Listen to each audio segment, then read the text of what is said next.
17 सितंबर 2023 को chief justice का मनसब संभालने के बाद जस्टिस काजी फायज ईसा ने आम और ख़ास नौयत के कई फैसले दिए। उनके किए फैसले मुतनाज़ बने तो कई को पजीराई भी मिली। चीफ जस्टिस ने अपनी मुद्दत मुलाजमत के दौरान कौन से अहम फैसले दिए, कंबर जैदी की खुसूसी रिपोर्ट देखिए।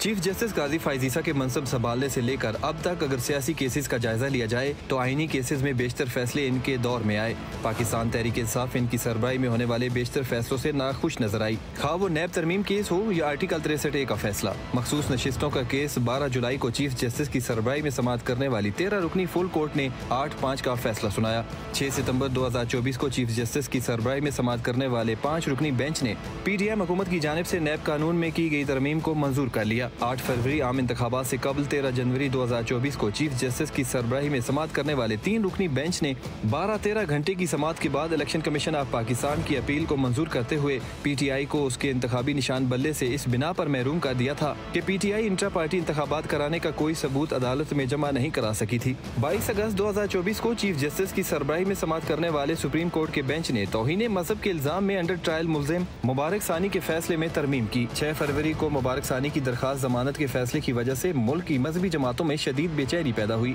जिसके नतीजे में सुप्रीम कोर्ट के खिलाफ मुतादिद एहतजाज भी हुए। इस मुकदमे के नजरसानी फैसले के खिलाफ भी बहुत से एहतजाज हुए, यहाँ तक कि 22 अगस्त को सुप्रीम कोर्ट ने अपने नजरसानी शुदा फैसले में भी तरमीम कर दी। चीफ जस्टिस का मनसब संभालते ही जस्टिस काजी फायज ईसा ने इलेक्शन कमीशन को अहकामात जारी किए कि हर सूरत इंतखाबात की तारीख का ऐलान किया जाए, जिसके बाद इलेक्शन कमीशन ने इब्तदाई तौर पर 12 फरवरी और सदर मुमलिकत आरिफ अलवी से मुशावरत के बाद 8 फरवरी को आम इंतखाबात का ऐलान किया। 22 अक्टूबर 2023 को चीफ जस्टिस की सरबराही में समाअत करने वाले फुल कोर्ट ने PTI हुकूमत के मुतारिफ कराए गए प्रैक्टिस एंड प्रोसीजर एक्ट को मंजूर कर लिया। इससे कबल जस्टिस उमर अता बंदयाल की सरबराही में एक बेंच ने इस एक्ट पर हुक्म इम्तना जारी कर दिया था। सिविलियन के फौजी अदालतों में ट्रायल से मुतालिक मुकदमे की समाअत के लिए चीफ जस्टिस ने जस्टिस रिटायर्ड सरदार तारक मसूद की सरबराही में एक बेंच तश्कील दिया, जिसने 12 दिसंबर 2023 को सुप्रीम कोर्ट के गुज़िश्ता फैसले को मुअत्तल करते हुए 9 मई के सिविलियन मुल्जिमान के फौजी अदालतों में ट्रायल की इस शर्त पर इजाजत दी कि इन मुकदमात के हतमी फैसले जारी नहीं किए जाएंगे, लेकिन इस मुकदमे का अब तक हतमी तौर पर फैसला नहीं हो पाया।